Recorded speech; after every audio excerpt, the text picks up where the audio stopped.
Boa noite a todos, que prazer estar aqui, encontrando os amigos, depois desse tempo, desejando a todos tenham passado bem, né? Tenham tido muita paz, muita tranquilidade na virada do ano aí, de 2020 para 2021.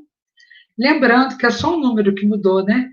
Que o que muda mesmo é o que está dentro de nós. Então, estamos aqui nesse reencontro, o Suave Caminho retornando às suas atividades de palestras, e vamos ter hoje o nosso querido Tony Pereira.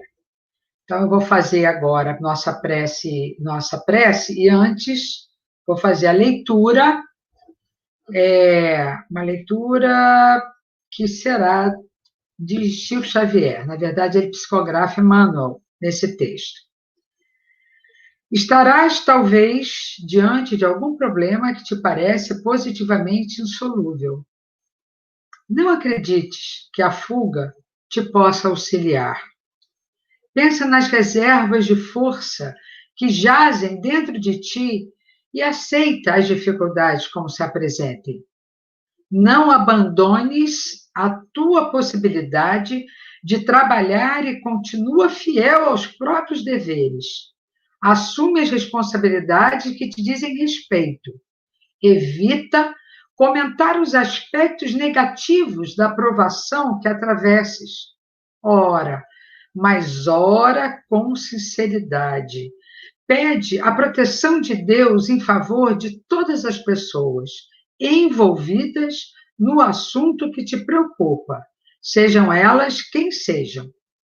Se existem ofensores no campo das inquietações em que porventura te vejas, perdoa e esquece qualquer tipo de agressão de que hajas sido objeto. Esforça-te por estabelecer a tranquilidade em tuas áreas de ação, sem considerar sacrifícios pessoais que serão sempre pequenos, por maiores que te pareçam, na hipótese de serem realmente o preço da paz de que necessitas. Se nenhuma iniciativa de tua parte é capaz de resolver o problema em foco, nunca recorras à violência, mas sim continue trabalhando e, principalmente, entrega-te a Deus. Vamos aproveitar esse momento, então, após essa leitura, e vamos fazer a nossa prece, elevando o nosso pensamento ao nosso Pai Divino, a essa luz maravilhosa de amor, de justiça e bondade, ao nosso Mestre Jesus também, nosso irmão querido que tem nos acompanhado durante o nosso trajeto de dificuldades, nesses momentos, a Nossa Senhora, nossa mãe, nossa irmã, mãe do nosso Mestre, a espiritualidade superior, a espiritualidade amiga, aos mentores da casa, Suave Caminho, e pedir a eles a autorização para abrirmos hoje a nossa palestra, o nosso estudo com esse irmão maravilhoso que é o Tony Pereira, que eles estejam presentes em nossos lares, que eles estejam presentes nos apoiando, nos intuindo, nos orientando, e principalmente ao nosso expositor dessa noite. Agradecidos estamos pela participação de todos, pedindo a toda a espiritualidade que nos proteja sempre e que assim seja. Então, vamos receber agora o nosso querido Tony Pereira, né, que vai falar sobre Jesus. Alô, tudo bom? Seja bem-vindo, Tony, tudo bem? Um prazer estar nesse momento inverso, onde eu te dirijo e você é o expositor, né? Exatamente. Estou confortável agora, tá bom? Confortável, né, Débora? Eu vou me retirar, vou deixar você à vontade para a sua exposição, tá? São 19h07, você deve ter aí seus 50, 55 minutos, tá bom? Tá bom. Fique com Deus. Vou correr para aproveitar. Isso. Boa noite, pessoal, tudo bem? Como vão vocês? Espero que todos bem. Eu entrei nesse desafio de falar de Jesus de uma maneira diferente, dessa vez que eu queria trazer da doutrina espírita, ou seja, do final, da explicação final, para o início, né? Sobre Jesus. O que acontece hoje? Vamos fazer um exercício aqui. Né? A gente conhece Jesus há mais de 2000 anos, muitos de nós aqui nos somos cristãos, né? Somos espíritas, temos a nossa fé, temos a nossa relação com Jesus, mas será que Jesus está encaixado na nossa vida da maneira correta? Será que a gente percebe Jesus da maneira que ele é realmente? Né? Que ele veio, que ele se mostrou para todos nós? Um exercício que eu proponho acabamos de sair do Natal, redes sociais, várias fotos, todo mundo postando fotos, e eu vou fazer um exercício, não é uma cobrança não, tá, gente? Um exercício. Quantos postaram uma foto na noite de Natal, no momento da prece? Se fizeram prece. Quantos postaram e quantos viram nas redes sociais alguma postagem ou algum vídeo no momento da prece, agradecendo a Jesus, homenageando Jesus? Não vou dar essa resposta, eu tenho a minha resposta pessoal, né, que eu acredito que não seja muito diferente da de vocês. Então, eu sugiro essa observação. E se a resposta de vocês for parecida ou igual à minha, eu vi uma família postar o momento da prece, de agradecimento e de louvor a Jesus. Não vi mais nenhuma foto nesse sentido. Então, o entendimento que nós temos da figura de Jesus, será que é o entendimento real 2000 anos depois? Então, assim, o que eu quis pegar? Eu quis pegar todo o movimento que foi feito pela espiritualidade para a vinda de Jesus, pegar nas Escrituras, ali na Bíblia, né, todas as passagens que antecederam Jesus, o anúncio de Jesus e a passagem de Jesus. Todos os fenômenos, as curas, aquilo tudo que aconteceu, que a gente já conhece de filme, que a gente já conhece de ter estudado, eu deixei um pouco de lado e eu vim, dessa vez, eu não gosto muito, mas eu vim com muito texto, porque são os textos que são importantes e são esses que a gente não está prestando atenção, ou nunca prestou, ou não chamou tanta atenção da gente, e que são esses textos que, às vezes, nos desconectam de quem é Jesus e de que relação a gente tem que ter com Jesus, né, para chegar onde ele sugeriu que a gente chegasse, né, para atravessar a porta que ele abriu para a gente, e ele chamou, ele falou, vem comigo, vem por aqui. Então, nós estamos, até hoje, quem consegue me responder, a resposta será unânime, isso aí eu tenho certeza. Hoje em dia, faz lá a pesquisa, que eu acho que ninguém se lembra mais, quando eu era criança eu tinha esse decorado, hoje não mais, né? Quais são os 10 mandamentos? Hoje, 2000 e poucos anos depois de Cristo, né? Moisés veio séculos antes, os 10 mandamentos que foram enviados por Moisés. Será que hoje a humanidade cumpre esses 10 mandamentos? A gente já conseguiu cumprir pelo menos os 10 mandamentos? Isso é uma pergunta. Se a gente não consegue cumprir pelo menos os 10 mandamentos, e aí depois ainda teve Jesus, e depois teve a doutrina espírita, onde é que a gente está? Em que ponto que a gente está da história de Jesus? Que conexão que a gente está com Jesus, né? Se a gente está afiado com Jesus, a gente está em comunhão com Jesus ou não.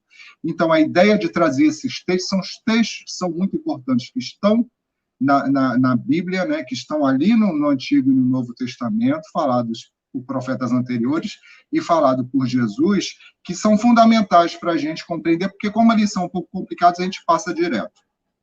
Então, indo do fim, né? Indo da compreensão maior que a gente já tem hoje, partindo daí, que é a doutrina espírita. Então, assim, quem é Jesus na visão da doutrina espírita? Então, o espírito puro, governador do planeta Terra, né?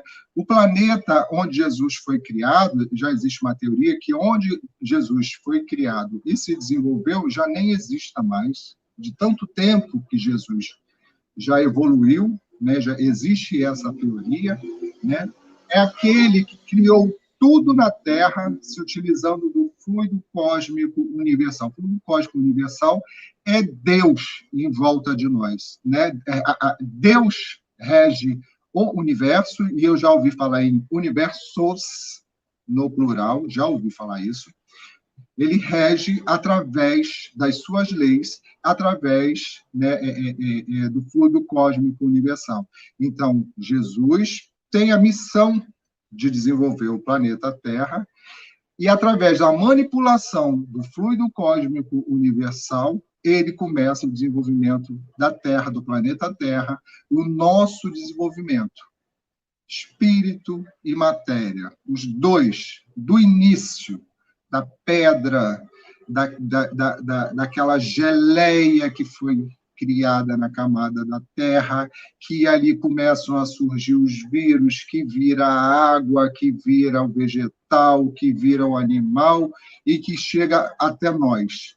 Esse processo tão demorado, né, de milhões de anos, tudo isso manipulado em perfeita harmonia com as leis de Deus, no tempo necessário de cada coisa. Esse é o Espírito que não precisava e encarnou na Terra para trazer a mensagem do amor. Né? Esse é Jesus Cristo. Então, ele poderia ter passado... Você acha que se um espírito dessa dimensão, o Cristo, o governador da Terra, ele precisava vir à Terra para poder trazer a mensagem de amor que ele trouxe, da imortalidade da alma? Não, ele podia ter pedido tantos, e teria vários voluntários. Mas Jesus já começa essa história mostrando para a gente aquilo que a gente já aprendeu hoje e talvez não consiga fazer ainda, mas a gente já sabe. Cada um tem que fazer a sua parte, a sua tarefa. Então, para Jesus, era a tarefa dele encarnar e trazer essa mensagem de amor num mundo onde não existia amor, onde carinho não existia, onde vivia-se de uma maneira muito... que hoje a gente já não vive no mundo de amor, e naquela época era muito pior, né? As gentilezas não existiam naquela época. Então, a gente tem um pouco de dificuldade de compreender. Não é simples compreender a Bíblia, é preciso muito estudo, tem uma questão de traduções que são diferentes. Então, a gente que é da doutrina espírita, que a gente está acostumado já a ter muito cuidado, então a gente vai vendo as fontes. Eu não abro mão de ir até onde eu posso acreditar, eu não copio, eu não repito o que uma outra pessoa falou só porque a outra pessoa falou. Eu preciso ser convencido daquilo. E quando eu não sou convencido, eu coloco que eu tenho dúvida. Eu sou assim. Né? Então, Jesus é esse espírito dessa dimensão que vem até o planeta Terra trazer uma mensagem, trazer um exemplo, mostrar para a gente que existe o mundo, o reino de Deus, e vem fazer isso numa época muito atrasada ainda, muito anterior a nós, e até hoje a gente luta, a gente que é da doutrina espírita, a gente luta para compreender para nós e para passar essa mensagem para todo mundo. Então, eu acho muito importante, eu peguei uns recortes de textos que eu peguei, eu vou correr aqui na leitura, espero que não fique chato, mas são muito importantes, eu precisava muito que todo mundo conseguisse se concentrar, porque essas informações são fundamentais para talvez a gente compreender melhor. Né? Então, na questão 625 do Livro dos Espíritos, a pergunta de Allan Kardec: qual o tipo mais perfeito que Deus ofereceu ao homem para lhe servir de guia e modelo? E os Espíritos responderam simplesmente: Jesus. Então, este Espírito é o que veio à Terra, e a partir de agora a gente vai começar a falar como é que ele foi anunciado e como é que ele passou por aqui. Né? Entender Jesus como guia dos homens não nos parece difícil, uma vez que durante sua vida na Terra demonstrou sempre no seu viver e nos seus ensinos que veio para indicar aos homens o roteiro para o desenvolvimento moral. É uma preocupação que ninguém tinha naquela época, o desenvolvimento moral, né? Ao declarar sede perfeitos, deixou claro que todos os homens podem aperfeiçoar-se, pois ele falava para toda a humanidade. Então, esse era Jesus falando, né? Previsão da encarnação de Jesus. Isaías, capítulo 7, versículo 14, 735 a 734 a.C., ele fala para Alcás, que era um rei de Judá, que temia a união de Rezim, que era rei da Síria, que se unia com a Peca, porque eles tinham sempre aquela briga de territórios, né? Isso sempre aconteceu naquela época, tinha sempre uma nação que se fortalecia, invadia a outra, e Israel sempre sendo tomado, aquela briga ali por território, isso sempre existiu, né? E o rei de Israel para invadir Judá. Portanto, isso Isaías falou, portanto, o Senhor mesmo vos dará sinal.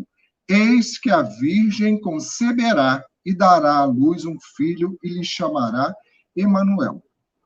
Então, assim, já 700 e poucos anos antes de Cristo, que a gente tem notícias de que só a preparação do perispírito de Jesus, né, para ele reencarnar na Terra, durou em média 1000 anos. Então, antes disso, Jesus já estava se preparando para encarnar, as mensagens de que ele viria já chegaram, porque era uma época, eles viviam numa época que é chamado a época do chamado, né? Era Deus chamando, Deus acabando ali, tentando eliminar aquele politeísmo, que eles acreditavam em vários deuses e várias coisas diferentes, e esse povo de Israel, né, a partir de Abraão, conseguiu ouvir essa mensagem e acreditar, né, em um só Deus, e por muito tempo, e pelas regras deles, eles seguiram isso, essa tradição de que haveria um Deus só. Durante sua história, muitas coisas aconteceram, que a gente conhece falar, que não foge para lá, são escravizados aqui, aí pega um pouco da cultura dos egípcios, um pouco da cultura dos babilônicos, que eram politeístas, mas eles conseguem se manter, o grupo se consegue se manter ali. Miqueias também, capítulo 5, versículo 2, ele fala, mas tu, Belém, né, cidade de Belém, pequena demais para figurar como grupo de milhares de Judá, de ti me sairá aquele dia de reinar em Israel, e cujas origens são desde os tempos antigos, desde os dias da eternidade. Quem é dos tempos antigos, dos dias da eternidade? Aquele que está antes do planeta existir, que é Jesus, sem dúvida nenhuma, né? Que já era anunciado. Daniel também, Daniel já é da época ali da época da Babilônia. Daniel, capítulo 9, versículo 25. Você deve saber e entender o seguinte. Isso eles falavam, às vezes, para o povo, às vezes falavam para um rei, às vezes falavam para uma pessoa mais importante. Mas essas informações eram tão importantes que elas ficaram gravadas ali para o povo. E depois elas vêm se confirmando. Você deve saber, Daniel diz, você deve saber e entender o seguinte: depois de se emitir a ordem para restaurar e reconstruir Jerusalém, até a vinda do Messias, o líder haverá, até a vinda do Messias, o líder, né, o líder de todos eles, todos nós, haverá 7 semanas e também 62 semanas. Essa questão do tempo, da medida do tempo deles, é totalmente diferente do que a gente tem hoje, né? A gente tem ali 1 ano, 365 dias, eles eram diferentes, eles falavam em tantas luas, eles falavam de forma diferente. Então, quando ele fala 7 semanas mais 62 semanas, não vai dar 69 semanas, né? Dá mais ou menos quase 400 anos o tempo da reencarnação de Jesus, pelos cálculos deles.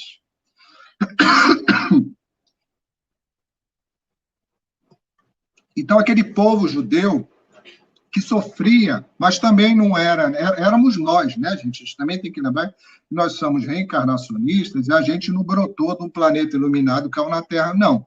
Somos nós lá atrás, né? Vindo de lá, ainda.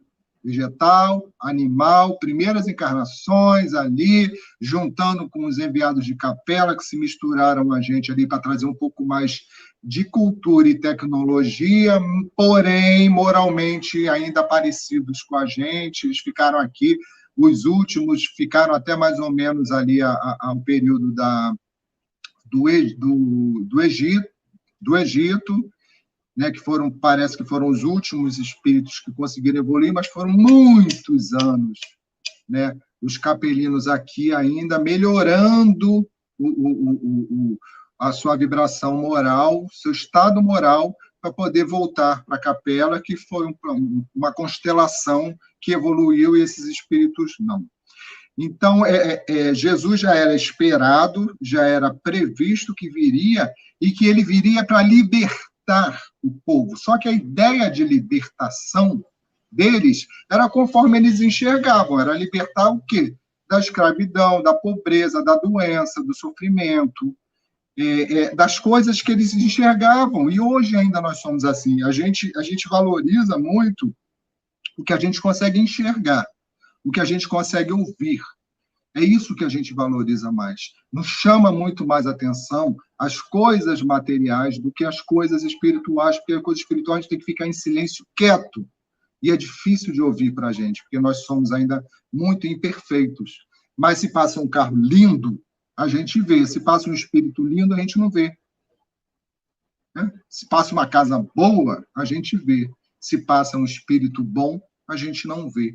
A gente não consegue perceber ainda. Nós somos muito ligados ainda à matéria. E eles lá tinham a matéria, tinham o sofrimento, tinham um monte de dificuldades, né, de saúde, de higiene, tudo isso que a gente tem hoje de conforto não tinha. O negócio era difícil mesmo, era brabo. Você estava envolvido ali no império ali que tinha um pouco mais de dinheiro e de conforto, você era aquele que andava a tomar um banho por mês, que nem água tinha direito para isso. Era uma vida muito sofrida.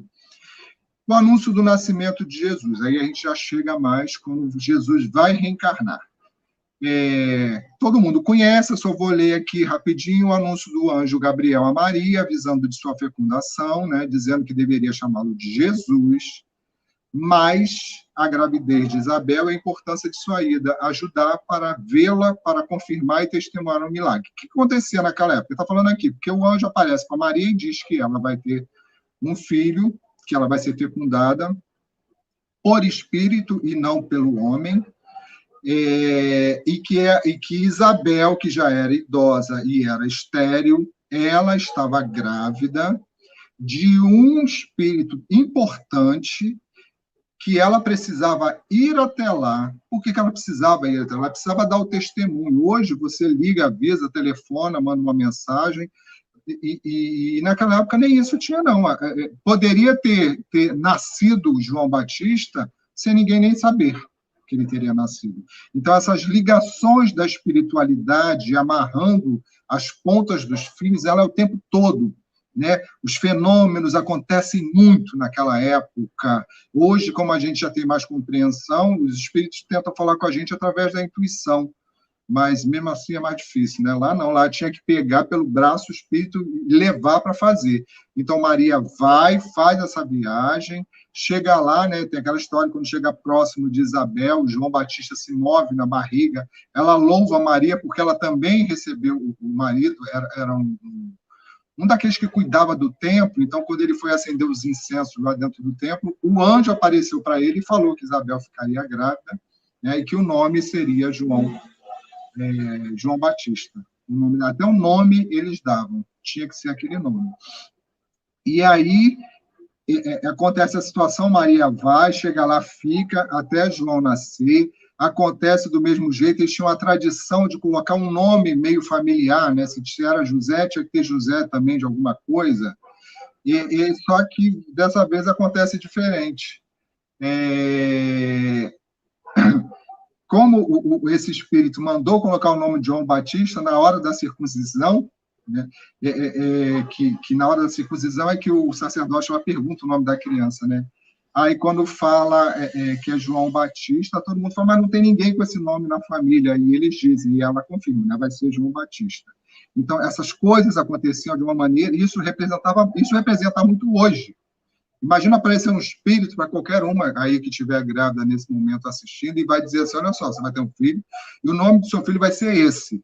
Aí todo mundo na tua família vai falar assim, mas por que aconteceu? Não, um anjo apareceu para mim e você vai ser a louca da família, né? Provavelmente, se não for uma família espírita. Então, imagina isso lá naquela época. Isso tinha um valor muito grande, porque tudo que era dito era confirmado. Né? E também tem o sonho de José, porque aí quando Maria volta, que fala para ele que já está grávida, ele pensa em rejeitá-la porque ele não esteve com ela. Como é que ela estaria grávida sem estar com ele? Esteve com outro homem. E aí, no sonho também, o anjo Gabriel aparece avisando do nascimento de Jesus, que ele seria aquele que receberia Jesus e criaria como seu filho. Né? Então, o que acontece depois disso? Né? Por causa do César lá, eles criam um censo, eles faziam o censo, por que eram criados esse censo?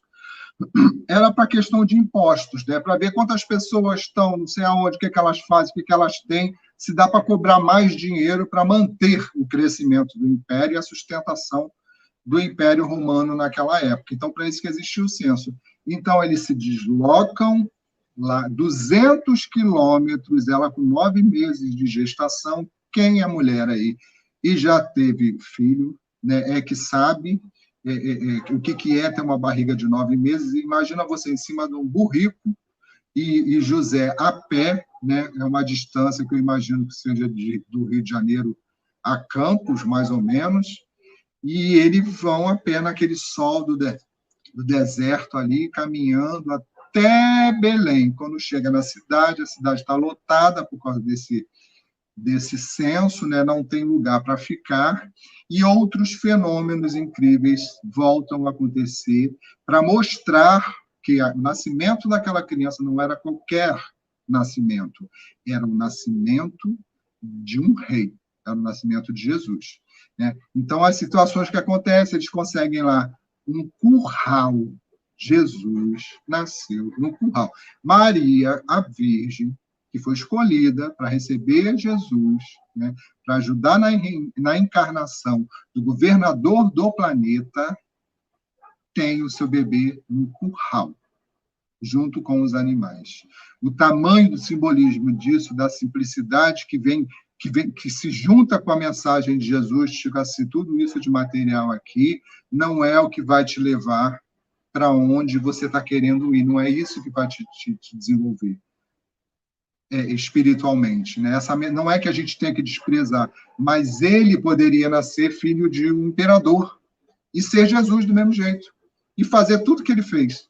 Mas não, ele nasceu num curral, pobre. Né? Isso tem um simbolismo muito maior. Então, o que acontece ali nas redondezas, enquanto Maria está lá para ter Jesus, o Espírito aparece para uns pastores que estão lá nos campos ali, que estão cuidando, né, das ovelhas, ali, dos animais no pasto, e esse Espírito aparece para esses pastores e avisam para eles. Neste momento, né, o texto acontece assim, né? Um anjo apareceu para os pastores e disse: Pastores, Israel é um grande rebanho desgarrado. Esta noite um pastor nascerá. É por vocês que ele vem, para os pobres. Hoje, na cidade de Davi, um Salvador nascerá por vós. Glória a Deus nas alturas e paz na terra aos homens de boa vontade. Então, isso os anjos falaram para os pastores, aqueles que estavam lá, eles apareceram. Então, aqueles pastores saem correndo atrás, né, de onde Jesus tinha nascido, e quando chega lá, vê que nasceu um bebê, e José fica assustado. Eles viviam assustados o tempo todo, porque eles acreditavam, mas eles não tinham ideia de que aquilo ia acontecer. Eles sabiam que viria Jesus, mas é tudo muito confuso para eles. E aí, quando chega lá dentro do curral, ali está Jesus, eles contam o que aconteceu e se ajoelham, reverenciam Jesus. Eles já acreditam, porque a forma que foi falado para eles não tem como duvidar. Né? São todas as pessoas que tinham um mínimo de bondade no coração, de sintonia com a mensagem de Deus, bons espíritos, acreditava imediatamente por causa da vibração da presença daqueles espíritos, né? Um outro fenômeno, enquanto isso, tem a história dos três reis magos, né, que eles vêm de países diferentes também, eles vêm seguindo uma estrela. Então, de formas diferentes, eles tinham a previsão de que nasceria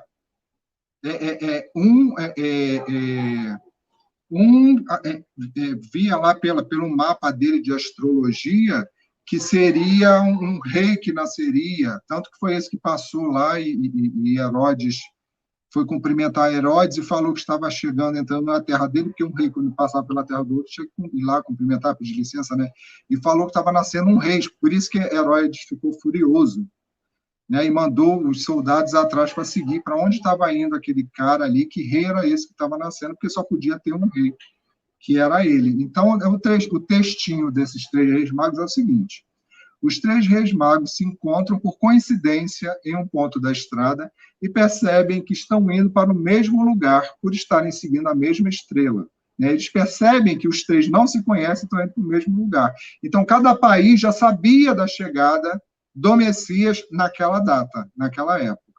Um deles fala de Zoroastro, que foi um profeta e poeta nascido lá na Pérsia, que hoje é o Irã, no século VII a.C., que previu.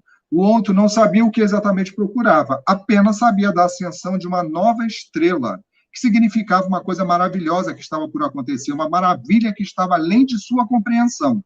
Juntando suas previsões, chegaram à conclusão que o evento seria o nascimento de um rei que libertaria o povo do sofrimento, e as escrituras apontavam para Belém. Então, esses reis magos, que são esses que depois encontram com Jesus, vão lá ver Jesus e dão aqueles presentes, né? Então, já vem de lugares diferentes com esse anúncio. E aí acontece, toda vez que nascia alguém, 7 a 8 dias depois, tinha que ser levado na sinagoga, ou num templo que fosse lá da cidade, para poder fazer todo menino, né, para fazer a circuncisão. Então, na hora da circuncisão de Jesus, também acontecem fenômenos totalmente diferentes através de pessoas, né, de médiuns, né? Então, na hora da circuncisão de Jesus, no templo, ao ouvir o choro de Jesus, um homem idoso chamado Simeão, que era justo e bom, olha só, sempre justo, bom, é que percebe a presença dos bons espíritos, dos anjos e da mensagem. São sempre esses, né? E até hoje é assim. Se aproximou e, ajoelhando-se, disse: agora posso morrer contente, Senhor, de acordo com sua palavra, porque meus olhos já viram a tua salvação, a qual preparaste diante de todos os povos, luz para a revelação aos gentios, aqueles que não acreditavam, né, em Deus, que acreditavam em vários deuses, eram politeístas, e para a glória do teu povo de Israel.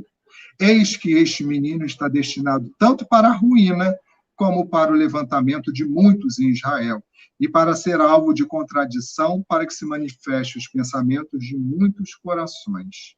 E aí ele diz para Maria: também uma espada traspassará a tua própria alma. Isso ele fala para Maria, do sofrimento, né, que ela teria. E aí também uma sacerdotisa viúva que vivia lá no templo, né, de 84 anos, ela estava em orações em Jesus, né, e naquela mesma hora dava graças a Deus e falava a respeito do menino a todos que esperavam a redenção de Jerusalém. São pessoas diferentes que já estavam falando, olha, ele nasceu. Então, ao ouvir o choro, né, de Jesus, ela dá graças lá fora, percebe que é ele, aquele que foi avisado que chegaria, e também o idoso. E aí acontece isso, os reis magos vão lá, visitam, dão presentes, ficam assustados, aquela história toda que a gente já conhece, e seguem, né, e não contam e não volta para contar para Herodes onde é que estava o menino. Mas o soldado de Herodes seguinte, então, sabia exatamente onde é que tinha nascido Jesus. Então, em um sonho, aparece de novo o anjo, e aí orienta Jesus para fugir para o Egito, e viver lá por um tempo. Eles viveram lá no Egito até Herodes morrer, porque já não era mais sob o domínio de Herodes, então Herodes não poderia fazer nada lá.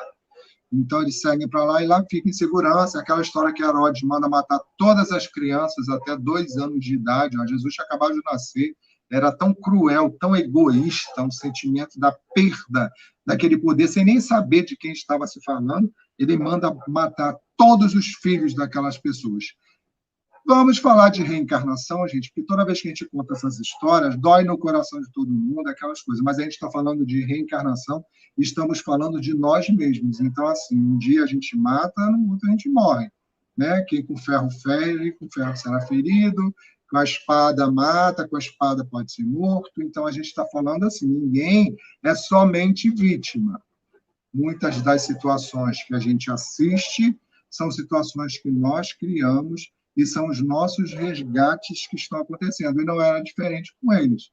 Então, encarnações que a gente entende de reencarnação, encarnação, eu sou aquele que domina e escraviza, na outra encarnação, provavelmente, eu seria aquele escravizado, que é para sentir o sofrimento, né, que o outro sentiu, que a única maneira da gente dar um passo adiante é a gente se colocando na posição dos outros.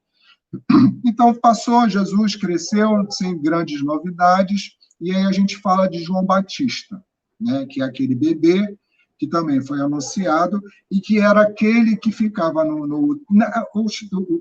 os filmes colocam João Batista como louco. Eu não acredito nessa imagem de João Batista como louco.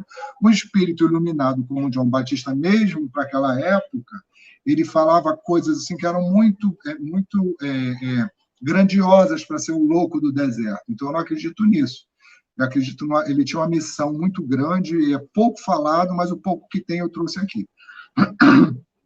João Batista pregava: arrependei-vos, porque está próximo o reino dos céus. O reino dos céus era a vinda de Jesus que ia trazer, né, essa mensagem. Mas nem ele sabia exatamente o que era. Porque este é o referido por intermédio do profeta Isaías, que eu já li lá a previsão antes, né? Vós que clama no deserto, Isaías falava dele, né? Vós que clama no deserto, preparai o caminho do Senhor, endireitais as vossas veredas. Então, João Batista era aquele que estava preparando. Como é que ele fazia isso? João Batista, ele não frequentava o templo, ele não comia animais, dizem que ele se alimentava de gafanhotos e de mel. E hoje a gente vê que os médiums que trabalham com cura, que trabalham com trabalhos muito que necessitam de muito ectoplasma, de materialização, aquelas coisas todas, eles têm uma dieta muito importante, porque a energia da matéria do animal vem e fica no nosso organismo, aí dá um trabalho para a espiritualidade, para tirar aquilo e usar o que precisa. Então, eu vejo mais João Batista nesse sentido, né, de ser um espírito jamais evoluído, um médium de primeira grandeza, que falava com pessoas, anunciando que viria o Messias, preparando o terreno para o Messias, com pessoas que não estavam entendendo direito, mas mesmo assim, aqueles que tinham um coração um pouco mais puro, um pouco mais de esperança, seguiam ele, né? Dizia que Deus não queria mais sacrifícios de animais no templo, mas sim o arrependimento dos pecados. Olha como ele muda completamente o que as pessoas sentiam naquela época, que as pessoas estavam procurando um Deus, um Salvador, que fosse se vingar daqueles que fizeram mal a eles, que fosse dar uma vida boa, e ele estava pregando uma coisa diferente, tipo assim, olha, não precisa de levar animais para o templo, esse sacrifício não precisa disso, precisa que vocês se arrependam dos pecados, dos erros. Ele já começa a colocar uma ideia de mudança de pensamento. Por isso, ele era contra o casamento de Herodes, Antipas e Herodias, porque era um pecado, e quanto mais pecado naquele momento ali existisse, e ainda hoje, né, ou seja, quanto mais rápido a gente evoluir, mais rápido vai evoluir o planeta. Quanto mais a gente demorar, Jesus vai ter que dar um jeito de tirar um monte de gente daqui, levar para outro planeta, para o planeta conseguir andar. Então, ele já falava isso lá. Ele também não frequentava o templo, substituía as orações, sacrifícios e os rituais de purificação no templo pelo batismo com água. eu batizo vocês com a autoridade que ele me concedeu, né, a comunicação dele com Jesus. Mas não sou digno de amarrar as suas sandálias. Eu batizo com água, mas ele batizará vocês com espírito e com fogo. Com seu cajado na mão, ele irá limpar todo o chão manchado. Quando os sacerdotes perguntaram quem ele era, respondeu: eu sou a voz que clama do deserto. Endireitai o caminho do Senhor, como disse o profeta Isaías. Né? Ele foi previsto para ir. Mas assim, eles não explicavam muita coisa também, porque as pessoas não entendiam, e também não adiantava. É que nem a gente. Você vai explicar física quântica para uma criança de 5 anos de idade? Não adianta. Não vai funcionar. Então, também, muitas vezes, a gente não perdia nem João Batista, nem Jesus, perdeu muito tempo com algumas pessoas que não ia adiantar. Quando ele batiza Jesus, né, que Jesus vai lá para ser batizado, ele diz: Senhor, Pai eterno, ouço a sua voz dizendo: este é meu filho adorado, aquele que eu enviei. Ele reconhece Jesus, né, e fica emocionado. Aí chama André e Filipe e diz: eis o Cordeiro de Deus, aquele que vai tirar os pecados do mundo. É a ele que devem seguir agora, não a mim. Ele deve crescer agora e eu perecer. E logo depois ele morre. E aí agora Jesus já entrou em atividade. Aquelas curas todas, aquele tudo que acontecia, aqueles fenômenos todos, era cego, era aleijado, ele mostrando para aquelas pessoas ali todas que ele era o enviado de Deus, né? Que ele tinha autoridade dada por Deus, que ele e a lei de Deus, né, eram uma coisa só, né, que ele, para nosso entendimento, a utilização das leis de Deus perfeitamente, que Deus era amor e que existia uma vida após a morte. Jesus traz essa mensagem para aquelas pessoas. E tem essa passagem aqui que é imperdível, que é mais importante para mim de todos, né, a identificação de Jesus falada por ele mesmo, está lá em João, capítulo 3, versículos de 1 a 16. E havia entre os fariseus, um homem chamado Nicodemos, príncipe dos judeus. Este foi ter de noite com Jesus e disse-lhe: Rabi, bem sabemos que és mestre, vindo de Deus. Já reconhecia que ele é mestre vindo de Deus. Porque ninguém pode fazer estes sinais que tu fazes, se Deus não for com ele. Ou seja, ninguém que, se não tivesse totalmente em comunhão com Deus, não faria o que Jesus faz. Jesus respondeu e disse: na verdade, eu te digo que aquele que não nascer de novo não pode ver o reino de Deus. Então, ele já está falando, se você não nascer de novo, você não pode ver o reino de Deus, e a gente já faz a leitura da reencarnação, né? Só que sucessiva, e ali ele fala dessa maneira, mas vai adiantava ele falar isso para Nicodemos. Nicodemos era uma pessoa boa, mas ele tinha uma história de vida, ele já era idoso, uma história de vida de um aprendizado todo totalmente diferente. Então, as informações, apesar disso, tá, a gente hoje em dia já pegar muitas informações dessa na Bíblia, eles não conseguiam compreender tudo, né? E nem tudo estava escrito ainda ali também. E aí disse Nicodemo: como pode um homem nascer sendo velho? Pode, porventura, tornar a entrar no ventre de sua mãe e nascer? Olha só a compreensão dele. Ele se imaginou nascer de novo, não passou pela cabeça dele que poderia ser de uma outra forma.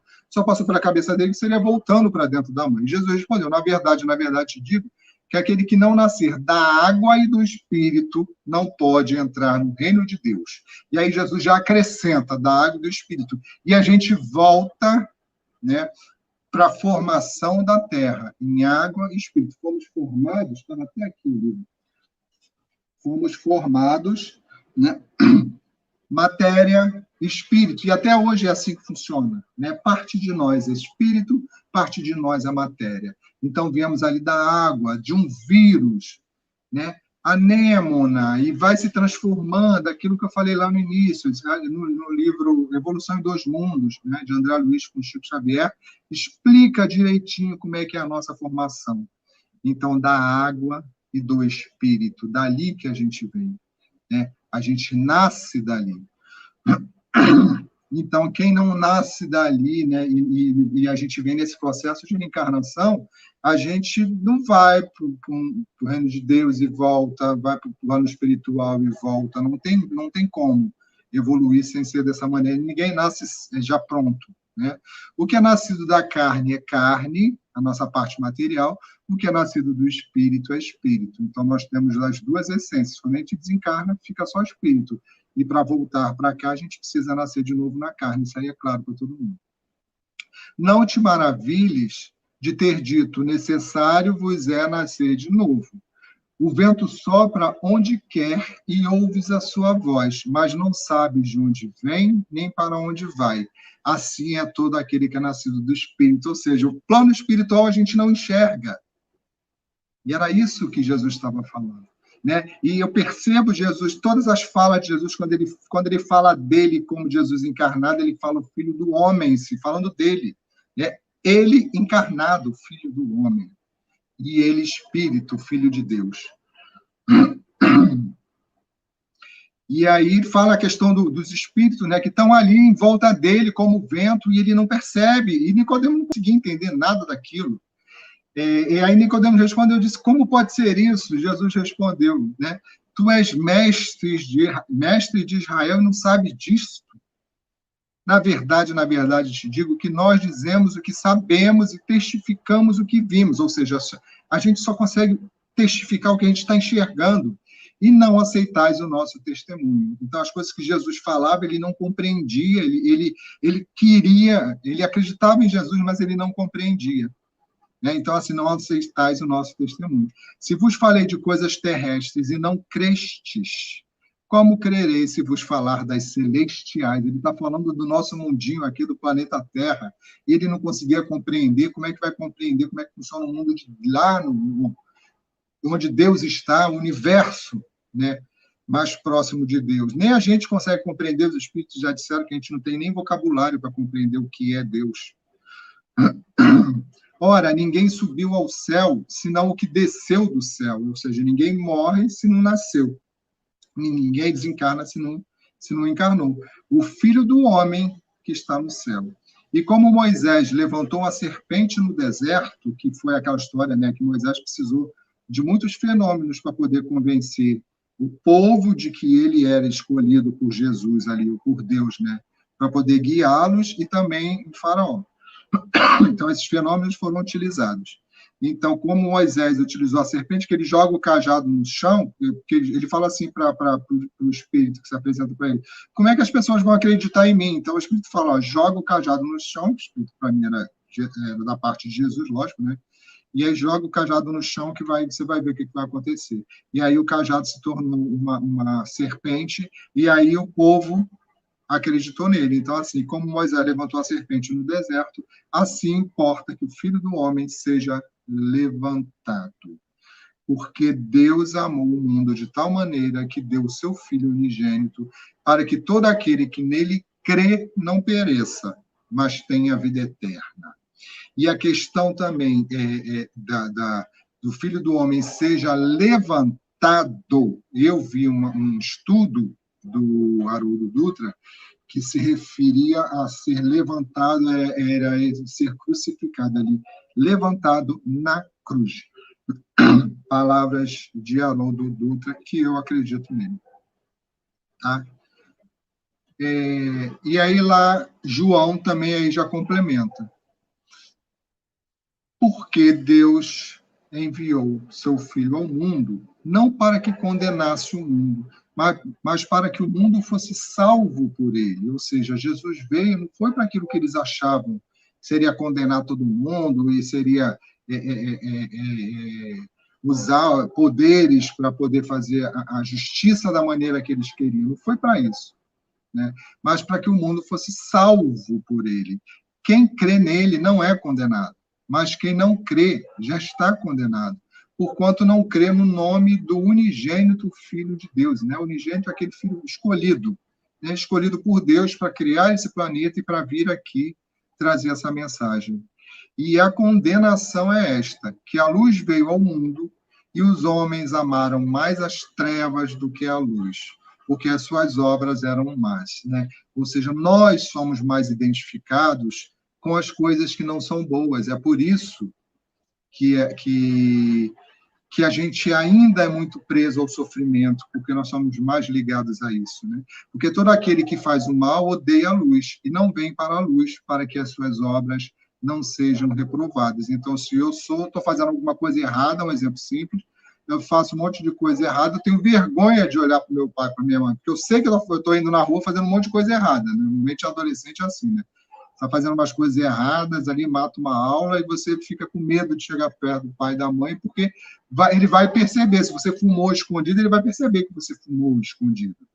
Então, meio que assim, aqueles que são, né, que vivem na escuridão, têm medo de se aproximar da luz, porque vai ser percebido, né? Acho que quem pratica a verdade vem para a luz, a fim de que as suas obras sejam manifestas, porque são feitas em Deus.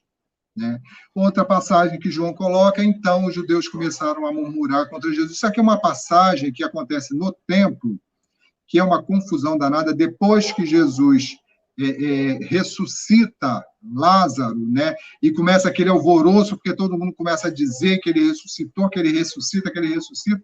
Já era um alvoroço, ficou pior com aqueles sacerdotes, ficaram doidos com Jesus, aí é que eles queriam matar Jesus de qualquer jeito. Então, um momento lá dentro, vou correr aqui por causa do tempo. O momento lá dentro do templo é que todo mundo se cerca dele, todo mundo quer pegar Jesus, uns para ser curado, outros para tirar dúvida. Então, tem uma passagem aqui que eu vou ler. Então, os judeus começaram a murmurar contra Jesus, porque ele dissera, eu sou o pão que desceu do céu. Ele falava, eu sou, né? Diziam, este não é Jesus, o filho de José? Não conhecemos nós, o pai, o seu pai e sua mãe? Como pode, então, dizer que nasceu do céu? Porque assim, pô, a gente viu esse garoto nascer aqui, como é que ele vem dizer que ele nasceu do céu? Não era assim que se esperava. Né? E aí Jesus respondeu, não murmureis entre vós, porque eles falavam isso escondidinho lá no canto. Ninguém pode vir a mim, se o Pai que me enviou não o atrair. Né? Nas leis de Deus. E eu ressuscitarei no último dia. Está escrito nos profetas, todos serão discípulos de Deus. Ora, todo aquele que escutou o ensinamento do Pai e o aprendeu, vem a mim. Ninguém jamais viu o Pai, a não ser aquele que vem de junto de Deus. Este viu o Pai, que é ele, né? Em verdade vos digo, quem crê tem a vida eterna. Eu sou o pão da vida. Os vossos pais comeram o maná no deserto, e, no entanto, morreram. Aqui está o pão que desce do céu, para que não morra quem dele comer. Eu sou o pão vivo que desceu do céu. Quem come deste pão viverá eternamente. E o pão que eu darei é a minha carne, entregue pela vida do mundo. Então, Jesus fala, em alguns momentos, do pão, né? E o simbolismo disso, pão, o alimento espiritual, e sangue, a vida. Tem uma conversa de Jesus com Pedro, que no final de um dia, foi o dia que ele curou o aleijado, que desce lá dentro da casa de Pedro, e curou o cego, e cura leproso, e curou aquele monte de gente o dia inteiro, e chega no final do dia, Jesus está lá triste. Divaldo narra essa conversa, e ele fala que Jesus está chorando, dou ali a licença poética para Divaldo, né, porque ele tem aquela eloquência dele, que Jesus está chorando, e Pedro chega e fala, e percebe que Jesus está triste, mas Senhor, por que você está triste? Por que você está chorando, está emocionado, porque hoje o dia foi maravilhoso, a gente fez isso, a gente fez aquilo, a gente curou, a gente isso, a gente, foram tantos, foram isso, foram blá, blá, blá, blá. E aí ele começa a perceber que Jesus não está feliz, está chorando porque está triste, e pergunta por quê, né? O que aconteceu? E aí Jesus responde, Simão, tu pensas que vim trazer vinho novo para colocar no odre velho para que ele azede? Jesus respondeu que estava triste, exemplificando o aleijado aquele aleijado que ele curou, que ficou 25 anos aleijado, ele ficou bom e foi para a farra, porque foi curado pelo Rabi. Né? A mulher que era cega, que ele curou também naquele dia, voltou para casa e já começou a pensar na vingança contra aqueles que debochavam, porque as pessoas eram cruéis mesmo, e ainda são, né, até hoje. Mas aí é do momento de cada um. E debochavam dela. O leproso também, que era leproso, que não podia chegar perto de ninguém, foi logo foi ter com uma prostituta, porque ele já não era mais leproso. E aí Jesus disse para ele, ele falou assim, eu venho para que tenhas vida, e vida em abundância, e para trazer a cura real, não é essa cura aqui é necessária para todo mundo saber quem eu sou, mas não é isso que eu quero, é muito mais do que isso, né? E aí anuncia o Espírito de verdade, um dia, né, eu vou mandar o Espírito de verdade e o Consolador prometido. O último texto aqui, espero que dê tempo, tem uns 5 minutinhos aí. Vou ler correndo aqui, que também é muito importante. Ele está lá em João, capítulo 12, versículos 23 a 50, que é a previsão da morte de Jesus. É chegada, e Jesus falando isso, tá? É chegada a hora em que o Filho do Homem há de ser glorificado. Na verdade vos digo, se o grão de trigo caindo na terra não morrer, fica ele só. Mas se morrer, dá muito fruto, ou seja, né, um grão que cai e fica ali, não acontece nada, mas se ele morrer, né, ele vai dar um outro pé, vou chamar de pé aqui, que eu fugi o nome, não, ali do trigo, ele vai brotar, ele vai dar vida. Então, se a gente não desencarnar, a gente vai continuar preso naquela vida, naquela matéria ali. Quem ama a sua vida, perdê-la-á. E quem neste mundo odeia a sua vida, aguardá-la-á para a vida eterna. Se alguém me serve, siga-me, e onde eu estiver, ali estará também o meu servo. Né? Ou seja, tem que servir como Jesus servia e tem que estar ali para ajudar Jesus na sua obra. E se alguém me servir, meu Pai o honrará. Agora minha alma está perturbada, né? Que estava chegando a hora dele ser pego lá. Agora minha alma está perturbada. Que direi eu? Pai, salva-me desta hora. Mas para isto vinha esta hora, né? Eu vim aqui para isso. Então, assim, se chegou na hora do nosso sofrimento, na hora da nossa prova, a gente vai ficar em desespero, é o que ele fala. Ele veio para isso, a gente encarnou com dificuldades para isso. E a gente costuma reclamar, né? E chorar e lamentar por isso. E ele fala, pô, eu vim para isso, então nós viemos para passar por isso que a gente passa aqui. E a gente reclama. E Pai, glorifica o teu nome. Né? Deus, através dele, glorifica o teu nome. Então, isso foi no meio de um monte de gente. E nessa hora veio uma voz do céu que dizia, já o tenho glorificado e outra vez o glorificarei. Ora, a multidão que ali estava e que ouvira aquela voz, né, dizia que havia sido um trovão. Outros diziam, um anjo lhe falou, respondeu Jesus e disse, não veio esta voz por amor de mim, mas por amor de vós, né? Porque Jesus já era Jesus. Agora é o juízo deste mundo, agora será expulso o príncipe deste mundo. E eu, quando for levantado da terra, que é a cruz, né, de novo, né, todos atrairei a mim. E dizia isto significando de que morte havia de morrer. Respondeu-lhe a multidão, nós temos ouvido da lei que o Cristo permanece para sempre, como dizes tu, convém que o Filho do Homem seja levantado. Quem é esse Filho do Homem? Eles estão diante de Jesus, está dizendo que é ele mesmo, e as pessoas ainda não estavam entendendo, não entendiam, né? Disse-lhes, pois, Jesus, a luz ainda está convosco por um pouco de tempo. Andai enquanto tendes luz, para que as trevas não vos apanhem, pois quem anda nas trevas não sabe para onde vai. Enquanto tendes luz, crede na luz, ou seja, crê em mim no que eu estou falando, para que sejais filhos da luz. Estas coisas disse Jesus, e retirando-se, escondeu-se deles, porque foi um alvoroço tão grande que queriam pegar Jesus, né, os fariseus ali, aqueles caras que cuidavam aqueles soldados ali, o tempo todo queriam pegar Jesus por tudo que ele falava. E ele estava pegando pesado demais agora. E ainda que tinha feito tantos sinais diante deles, não criam nele, para que se cumprisse a palavra do profeta Isaías, que diz, Senhor, quem creu na nossa pregação, e a quem foi revelado o braço do Senhor. Por isso não podiam crer. Então Isaías disse outra vez, cegou-lhes os olhos, endureceu-lhes o coração, a fim de que não vejam com os olhos e compreendam no coração e se convertam, e eu os cure. Já estava previsto que ia acontecer daquelas pessoas passarem por aquelas provas, seriam curados com Jesus para entender quem era Jesus, e muitos deles, como eu dei o exemplo aqui, voltaram à sua vida normal. Isaías disse isso quando viu a sua glória e falou dele, apesar de tudo, até muitos dos principais creram nele, mas não o confessavam por causa dos fariseus. Tá, estou concluindo aqui, né? Porque amavam mais a glória dos homens do que a glória de Deus. E aí Jesus vai encerrando assim, né? E se alguém ouvir as minhas palavras e não crer, eu não o julgo, porque eu vim não para julgar o mundo, mas para salvar o mundo. Quem me rejeitar a mim e não receber as minhas palavras, já tem quem o julgue. A palavra que tenho pregado, essa o há de julgar no último dia. Porque eu não tenho falado de mim mesmo, mas o Pai que me enviou, ele me deu mandamento sobre o que hei de dizer e sobre o que hei de falar.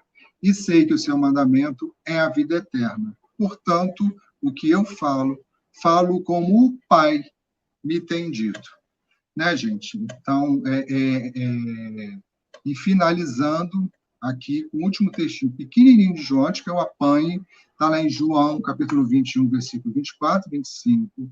João finaliza o evangelho dele assim: este é o discípulo que testifica destas coisas e as escreveu, e sabemos que o seu testemunho é verdadeiro. Há, porém, ainda muitas coisas que Jesus fez, e se cada uma das quais fosse escrita, cuido que nem ainda o mundo todo poderia conter os livros que se escrevessem. Amém. Então, esse era o Jesus. Delma, volte para a luz. Estou aqui. Ninguém ia brigar com você de você falar tanto de Jesus. Pode ficar tranquilo. Pelo contrário. Sou apaixonado.